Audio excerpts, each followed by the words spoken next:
Hey everyone, Scott here to discuss The Bridge on the River Kwai, starring Alec Guinness, William Holden, Jack Hawkins, Sisu Hayakawa, James Donald, and Jeffrey Horn, directed by David Lean from Lawrence of Arabia. Welcome back, sir.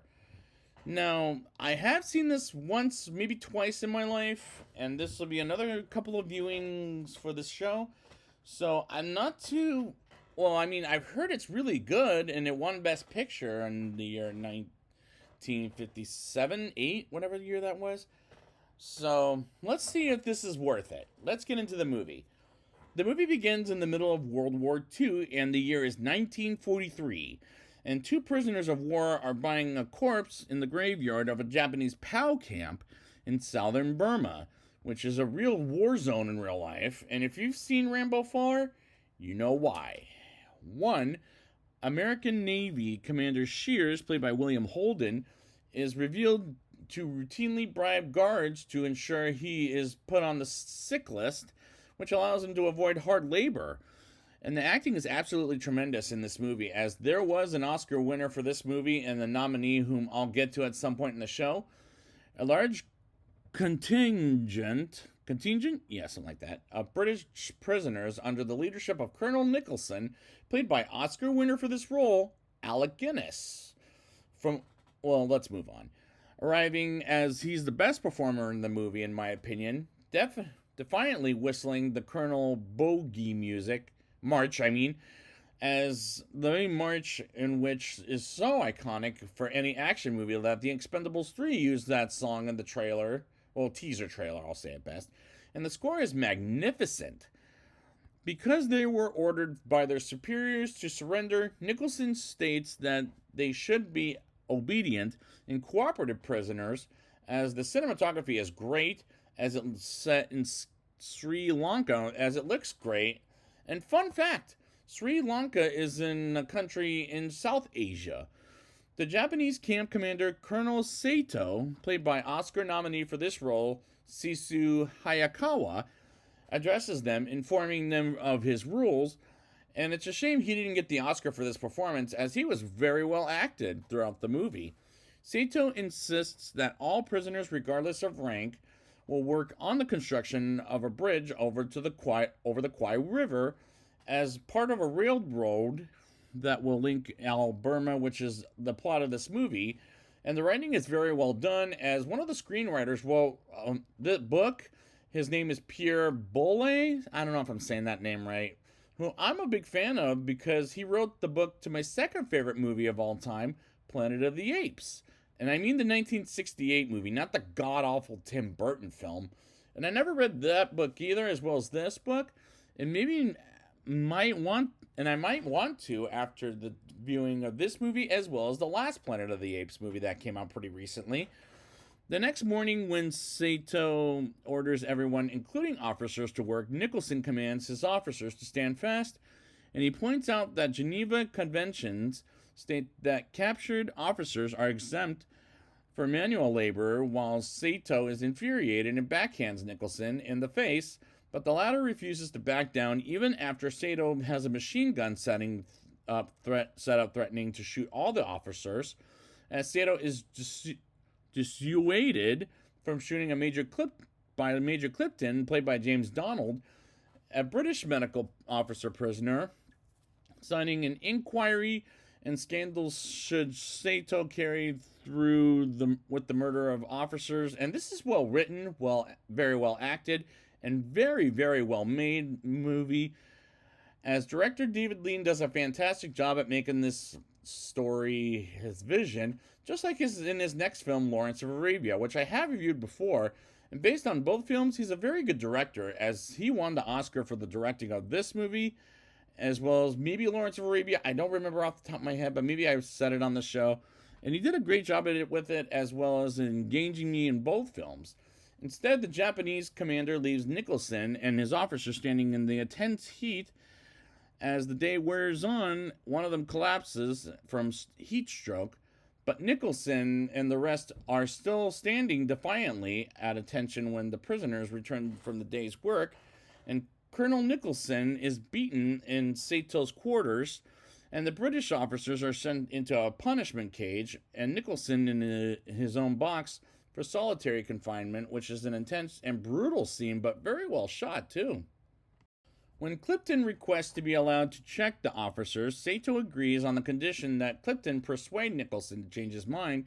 Nicholson, however, refuses to budge, saying, "If we give in now, there'll be no end to it," which is a very powerful line from Alec Guinness. But in the meantime, construction of the railroad bridge falls far behind schedule, due in part to many accidents purposely arranged by the British prisoners. And I got so nervous when they purposely cause accidents after accidents, and that's how much I cared for these characters. Sato has a deadline. If he should fail to meet it, it would bring him great shame and oblige him to commit seppuku, which means ritual suicide, as Sato reluctantly releases Nicholson, telling him that he has proclaimed amnesty to commemorate the anniversary of Japan's great victory in the Russo-Japanese War, using it as an excuse to exempt the officers from work, and if that were the case, then there would be no story nor movie to tell. But at the same time, it's history, and upon their release, Nicholson and his officers proudly worked through a jubilant reception, and Sato, for his part, breaking down in tears in private. And the editing is very good in this movie, and there's a reason this won 7 out of 8 Oscars, as this movie works as the movie is as a war movie and a classic. Having recovered from his ordered physically, but not mentally broken, Nicholson sets off an inspection of the bridge and is shocked to find this organization shirking and outright sabotage on the construction site, but he decides that he will build a better bridge than the Japanese soldiers, which will look like a beautiful bridge. He orders Captain Reeves, played by Peter Williams, and Major Hughes, played by John Boxer, to come up with designs for a proper bridge, despite its military value in the Japanese, but what he wants to demonstrate to his captors what he considers superior British ingenuity, something like that. I don't know how you say the word, but and also to keep men busy, which he felt would be better for morale than sitting around doing nothing in prison, which is very emotional, but it works for this movie.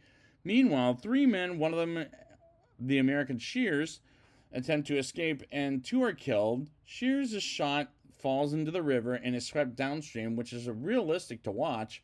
After many days in the jungle, he stumbles into a Siamese village, whose residents help him recover and get back safely, and he's given food, water, and an outrigger boat to make his way down the river. Shears runs out of water during the trip and is forced to drink the water from the river, which makes him ill, which is dangerous, by the way.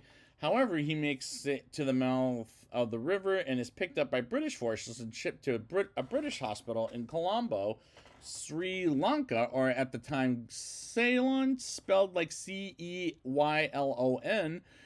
While recuperating his dallies, he dallies with the lovely nurse played by Anne Sears. And despite this is not a romantic movie, but it was cute at best. Major Warden, played by Jack Hawkins, a member of the British Special Forces, also asks to speak with Shears, as he informs Shears that he is leading to a small group of commandos on a mission to destroy the Kwai Bridge, which will be dangerous for sure. He asks Shears to volunteer since he knows the area, as Shears refuses, finally admitting that he is not Commander Shears at all, but a Navy enlisted man. But Shears recounts that he and a Navy commander survived the sinking of their ships. But the commander was subsequently killed by a Japanese patrol, which it was a violent scene for a PG-rated movie, as PG-13 didn't exist back then. Shears switched dog tags to the dead officer, hoping to get preferential treatment in captivity. While it didn't work, but then he had no choice but to continue the impersonation, which is depressing. And believe it or not, folks, back in the day, it was illegal to, or maybe it still is to this day. I've never been enlisted, but it's illegal to lie to the military about things like that. I could be wrong about that. I'm not sure. Warden tells him that the military already knew about it, but to avoid bad publicity, the U.S. Navy loans him to the British as Warden offers him a deal. In exchange for his services, he will be given a simulated rank of major on the mission and avoid being charged with impersonating an officer, an offense punishable by death. Thus, Shears reluctantly volunteers with the understanding that should he survive, he'll get to keep his officer status. They are to be joined by Lieutenant Joyce, played by Jeffrey Horn, a young, eager officer with no combat experience who insists that he won't fold under pressure should he have to kill someone on the mission, and a fourth officer, and this is great filmmaking by director David Lean. Back in the camp, Nicholson explains the Japanese, through engineering principles, that they've selected a poor site for the bridge, which makes perfect sense. Finally convinced the original bridge is abandoned, and construction of a whole new bridge is commenced 400 yards downriver, while Clifton watches in bewilderment as Nicholson maniacally drives his men to complete the projects by the deadline, while ironically, he even volunteers his junior officers to assist with the physical labor, something he had refused to consider earlier in the standoff with Sato, provided that the Japanese officers are willing to pitch in, as well as this is great explanation as well as a storytelling, which is great dialogue by the end of the day. Meanwhile, the commandos parachute in, the fourth officer dies due to bad landing, and the rest make their way to the river, assisted by native Burmese women, porters, and their village chief, Yai, MRB, let me see if I say this right, Chakarabanduhu, something like that. I don't know if I'm saying that wrong, please forgive me. Who is a badass character, and again, excuse my French. The commandos come up upon a Japanese patrol whom they try to kill without firing shots, but Joyce freezes when confronted by one in the jungle as Warden jumps in front of him and kills the Japanese soldier, but gets shot in the foot as that slows him down. But Shears refuses to leave him behind, and the trio make their way to the bridge with the Burmese helpers, which was very intense for a PG-rated movie, as the prison camp celebrates the completion of the bridge on time with a party and for all. Shears and Joyce wire explosives to it under cover of darkness, which can be dangerous, and the next day comes and a Japanese train full of soldiers and important officials is scheduled to be the first to use the bridge. Warden wants to blow it up as the train passes over, accomplishing two missions at once, and I can feel the intensity of this scene. Ooh. As dawn approaches, the trio notice with horror that the river has receded, and the wires and explosives that were hidden the night before and now exposed, while Nicholson proudly walks up and down his bridge, making a final inspection, and notices the wire as it scares him. Well, kind of. The train can be heard approaching, and Nicholson and Sato frantically hurry down to the riverbank, pulling up and following the wire towards Joyce, who is waiting by the detonator. When they get too close, Joyce breaks cover and stabs Sato to death, while Nicholson yells for help, and then tries to stop Joyce, who cannot bring himself to kill Nicholson, from getting to the detonator and scaring me as well as the audience at the same time. A firefight erupts as Warden fires up the approaching Japanese soldiers. Ye is killed in the gunfight, which made me sad, as Joyce is hit. Shears swims across the river to finish the job, but he too is shot, just before he reaches Nicholson. And I was hoping the bridge could explode at this point in the movie, recognizing Shears, Nicholson, suddenly coming to his senses and exclaims, "What have I done?" Warden desperately turns the mortar fire in their direction, killing Shears, no, Shears, excuse me, and the blast and mortally wounding Nicholson, which did scare the bejesus out of me. The colonel stumbles over the detonator plunger and falls on it with his dying breath just in time to blow it up the bridge and send the train hurtling into the river, which was a great shot because it shows they lost the war against the British. Warren feeling guilty for killing Shears and Nicholson in the face of shocked stares from the Burmese women pleads, I had to do it. They might have been taken alive. It was the only thing to do. Meanwhile, Major Clifton, the British medical officer who has witnessed all the carnage unfold from his vantage point on the hill, shakes his head incredulously. Madness. Madness. The climax was very well done, and this is a classic as it won 7 out of 8 Oscars for a great reason. And I would watch this over Rambo 4, despite that movie does make Burma look somewhat accurate, but in my opinion, this is a better film than Rambo 4 was. And I'll explain why with the rating. I'll give this movie a 8.9 out of 10. The acting is tremendous from all the actors, including Alec Guinness, who won the Oscar for this movie, and Shishu Hayakawa, who sadly didn't win the Oscar for his performance, which was very good in this movie. And the cinematography is very great, and the way they shot Sri Lanka looks great. And believe it or not, it's a country in the South Asia. The score is magnificent. That the whistle, Colonel Bogey March, has been used in action movie trailers, and it works great to this day, and the writing is very well done. And one of the screenwriters who wrote the book does a great job with the story, like he did in my second favorite movie of all time, Planet of the Apes, as I want to read both books one day, as I'm a fan of his writing in this as well as Planet of the Apes. The movie is well written, very well acted, very, very well made, and the editing is very good. And there's a reason it won 7 to 8 Oscars, as director David Lean does a fantastic job with this vision as well as his next film, which I've already reviewed, Lawrence of Arabia.